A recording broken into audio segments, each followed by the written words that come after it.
నమస్తే. Welcome to our channel. నేను ప్రియా కౌశిక్. ప్రస్తుతం మనతో పాటు బనారస్ బాబు గారు ఉన్నారు. నమస్కారం గురుగారు. నమస్తే అమ్మా. గురుగారు, బంగ్లాదేశ్‌లో జరుగుతున్న హిందువుల పైన జరుగుతున్న మారణకాండ అసలు ఎంత విపరీతంగా అంటే అసలు ఏ ఒక్కరిని వదలకుండా చాలా ఇబ్బంది పెడుతున్నారు. మరి ముఖ్యంగా ఆ ఇస్కాన్ ప్రీస్ట్‌ని చూసినట్టయితే గనుక చాలా బాధేస్తుంది. బెయిల్ కూడా కనీసం హిందువులను రక్షించండి అని అడిగిన ఒక్క మాటకి ఆయనకు బెయిల్ కూడా రాకుండా చేస్తూ ఉన్నారు. దీన్ని ఏ విధంగా చూడాలి? హిందువులందరూ అసలు ఏ విధమైన చర్య తీసుకుంటే మనమందరం కూడా ఇక్కడి నుంచి ఏ విధంగా సపోర్ట్ చేయాలి? నెక్స్ట్ జనరేషన్స్‌కి ఇలాంటి ప్రాబ్లమ్ లేకుండా చేయాలి అంటే ఇప్పటి నుంచి ఏం చేయాలి అని? మీరు అడిగిన ప్రశ్న చాలా మంచి ప్రశ్న అడిగారు. దీని గురించి అనేక మంది వారి వారి భావాలను వ్యక్తీకరిస్తున్నారు. అదే భాగంగా మేము మొన్న మన హైదరాబాద్‌లో ఇందిరా పార్క్ దగ్గర ఉండేటువంటి ధర్నా చౌక్‌లో కూడా ఈ విషయం గురించి ధర్నా చేయటం జరిగింది. ఎందుకు ఇది జరుగుతోన్నది? మాకు పెద్ద యక్ష ప్రశ్నలాగా, అంటే మనకి ఏమి తెలియకపోతే ఏదో యక్ష ప్రశ్న అని అంటూ ఉంటారు చాలా. ఒక ప్రశ్నలాగా ఉండిపోతోంది. ఇస్కాన్ వాళ్ళు కరోనా సమయంలో కూడా బంగ్లాదేశ్‌లో ఉండేటువంటి అన్ని మతస్థులకి, ఒక హిందువులకే కదా, అన్ని మతస్థులకి కూడా ఆహారాన్ని అందించడం జరిగింది. అంతేకాదు మన దేశంలో కూడా జరుగుతుంది. ఇప్పుడు కూడా మీరు గమనించినట్టయితే ఎక్కడైనా అన్నదానం చేస్తే కూడా మనం ఎవరొచ్చినా కూడా ఇస్తర వేసి భోజనం పెట్టే అలవాటు మన భారతీయులకి, అది వారి వారి రక్తంలో, మన యొక్క భారత జాతిలోనే ఉన్నది. చక్కని సంప్రదాయం.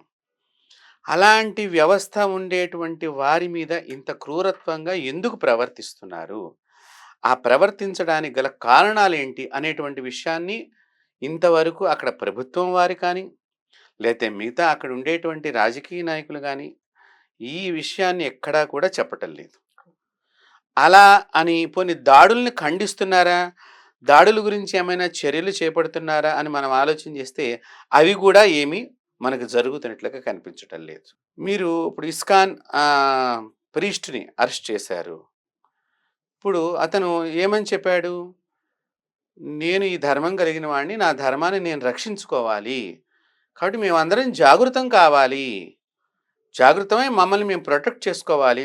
దానికి అతని మీద అరెస్ట్ వారెంటు.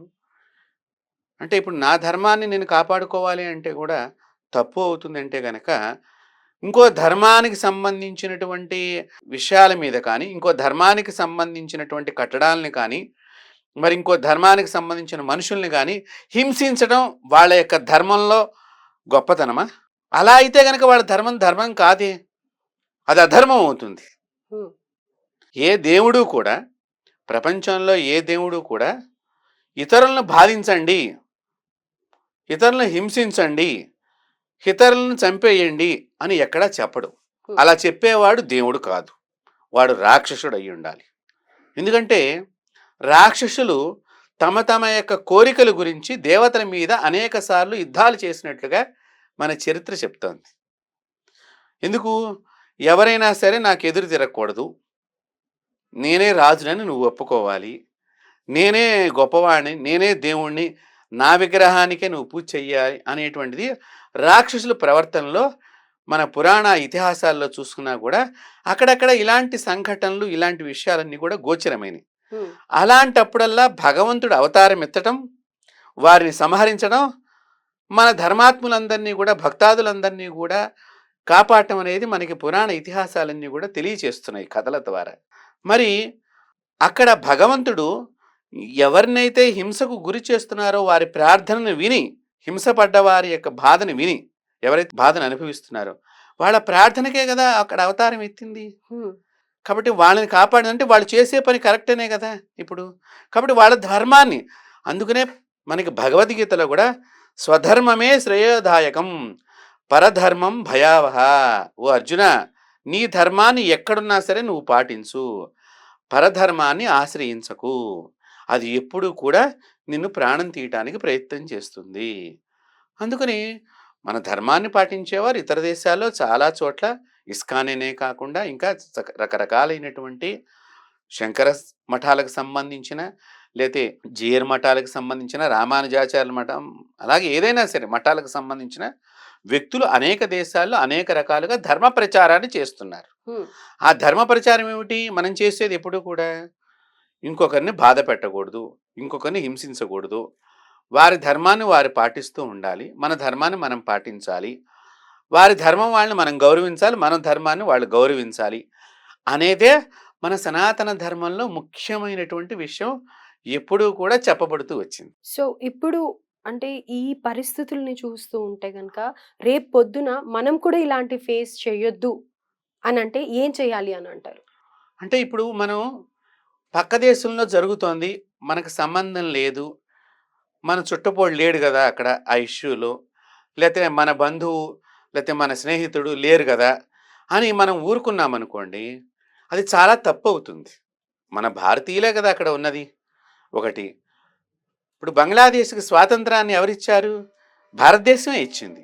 బంగ్లాదేశ్‌కు అనేక సందర్భాల్లో భారతదేశం వారి వారి వ్యక్తిగతమైన సమస్యలకి దేశంలో అనేక రకాలైనటువంటి సమస్యలు అంటే దేశానికి సంబంధించిన ఆర్థికంగా కానివ్వండి, ఆహార విషయంలో కానివ్వండి సమస్యలు వచ్చినప్పుడు ఆ సమస్యలన్నిటికీ కూడా భారతదేశం నిలబడి ఉన్నది. హ్మ్.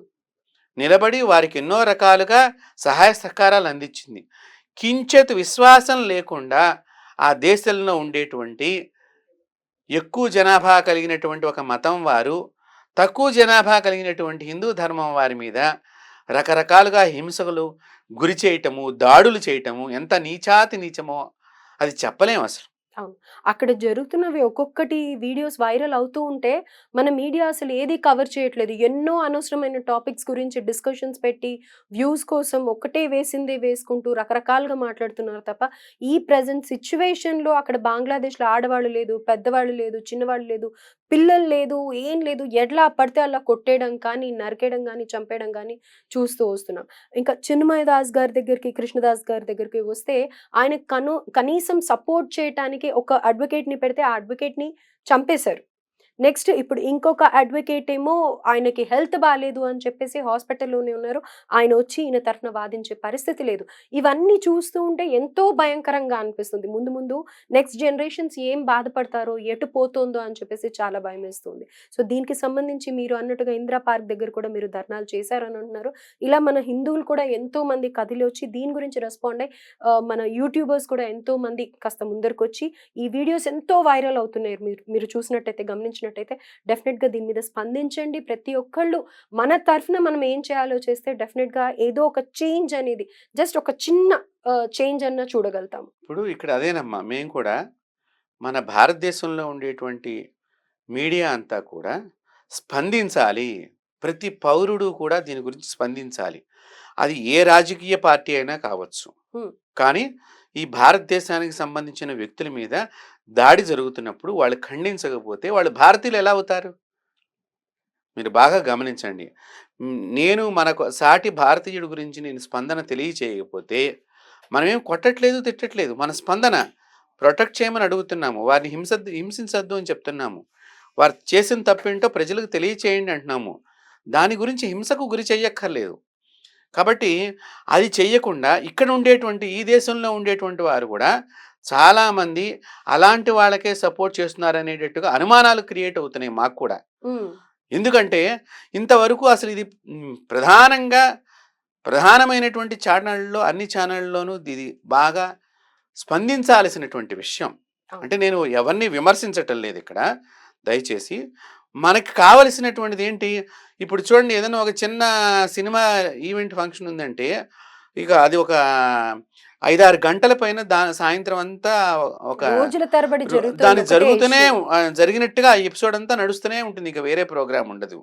అలాంటిది ఇది ప్రాణాలు అక్కడ నశింపచేస్తున్నారు, చంపేస్తున్నారు, ప్రాణాలను తీసేస్తున్నారు. విదారకమైనవి ఎన్నో సీన్స్ అసలు అవి చూస్తూ ఉంటే నిజంగా మనుషుల్ని హింసించి అవి ఒక కొన్ని పశువుని వీడియోలు కొడితేనే మనం చాలా బాధపడతాం. అక్కడి నుంచి వచ్చే కొన్ని వీడియోలు మనం చూడలేనంత ఘోరంగా కూడా ఘోరంగా. ఉన్నాయి. అవును. ఇట్లాంటి పరిస్థితుల్లో భారతీయులందరూ గనక కళ్ళు తెరవకపోతే రేపొద్దున ఇప్పటికే కొన్ని చోట్ల అంటున్నారు మా జనాభా పెరుగుతోంది, మా తర్వాత మీరు మైనారిటీ వర్గం అవుతారు, మేము మెజారిటీ వర్గం అవుతాము, అప్పుడు మీ సంగతి చూస్తాంరా అని కూడా మాట్లాడుతున్నారు. అలాంటప్పుడు కూడా మనం గనక భారతీయులు గనక కళ్ళు తెరవకపోతే చాలా ప్రమాదంలో భారతదేశం కూడా ప్రయాణించే రోజులు దగ్గరగా ఉన్నాయా అనేటువంటి అనుమానం కనిపిస్తోంది. ఇది పాలకపక్షము స్పందించాలి, ప్రతిపక్షము స్పందించాలి. ప్రతి రాజకీయ నాయకుడు దీని గురించి మాట్లాడాలి. తప్పుని తప్పని చెప్పడంలో తప్పేముంది? మనం దీనిలో ఇప్పుడు ప్రతి ఒక్కరు వాయిస్ రేస్ చేయాలి. ప్రతి ఒక్కరు కూడా రేట్ చేసి, దయచేసి అందరూ కూడా మీరు ఎట్లాగైతే మీ ఛానల్స్ వాళ్ళందరినీ యూట్యూబర్స్ని అడుగుతున్నారో, నేను ప్రతి ఒక్క భారతీయుడికి ఒకటే సందేశం ఇస్తున్నాను. మీరు దయచేసి బంగ్లాదేశ్లోనే కాదు, భారతదేశంలో కూడా జరిగేటువంటి ఇట్లాంటి విషయాల్లో అందరూ గనక ఏకతాటి మీదకి వస్తే అవతల వారు ఒక 2 అడుగులు వెనక్కి వేసేటువంటి రోజులు దగ్గరలో ఉంటాయి. అందరం కలిస్తే గడ్డి పరకలన్నీ కలిసి ఏనుగుని, మదపటి ఏనుగుని ఎలాగైతే బంధించిందో ఆ మాదిరిగా మనల్ని గడ్డి పరక అనుకున్న వాళ్ళందరికీ కూడా మనం బంధించేటట్టుగా మనందరం కూడా కలిసి రావాలి. చాలా మంచి మాట చెప్పారు గురుగారు. సో డెఫినెట్‌గా మీరు చెప్పలేకపోతే ఈ వీడియోని కనీసం షేర్ చేయండి. ఎంత షేర్ చేయగలిగితే ప్రతి ఒక్కరు రెస్పాండ్ అయితే దీని మీద మాట్లాడితే డెఫినెట్‌గా ఒక సాంగ్ రిలీజ్ అయితే ఏం చేస్తున్నారు ఇమ్మీడియేట్‌గా దాని మీద రీక్రియేట్ చేసి చాలా వైరల్ చేస్తున్నారు కదా! దయచేసి ఈ వీడియో ఇది కాకపోయినా కానీ ఇట్లాంటి సంబంధించిన వీడియోస్ ఏమైనా ఉన్నా కానీ అవి కొంచెం అందరికీ తెలిసేలాగా స్టేటస్‌లో పెట్టడమో, షేర్ చేయడమో ఇలాంటివి చేయండి. డెఫినెట్‌గా Bangladesh need our support, need hour love. So ఈ సిచ్యువేషన్ నుంచి బంగ్లాదేశ్‌లోని మన హిందువులని మనమే కాపాడుకునే రోజు వచ్చింది. సో డెఫినెట్‌గా ప్రతి ఒక్కళ్ళు అన్నలు, తమ్ముళ్ళు, సిస్టర్స్ అందరూ కూడా డెఫినెట్‌గా ఈ వీడియోని షేర్ చేయడానికి ట్రై చేయండి. లేదా ఇలాంటి వీడియోస్‌ని ఎక్కువగా షేర్ చేయండి. చాలు ఇంక ఇప్పటిదాకా సినిమాల గురించి మాట్లాడారు. అన్నీ అయిపోయినవన్నీ అయిపోయాయి. ఒకదాన్నని పాయింట్ ఔట్ చేయట్లేదు. సో అట్‌లీస్ట్ ఇప్పటికైనా మన వంతుగా మనం ప్రయత్నం చేద్దాం. ధన్యవాదాలు గురుగారు.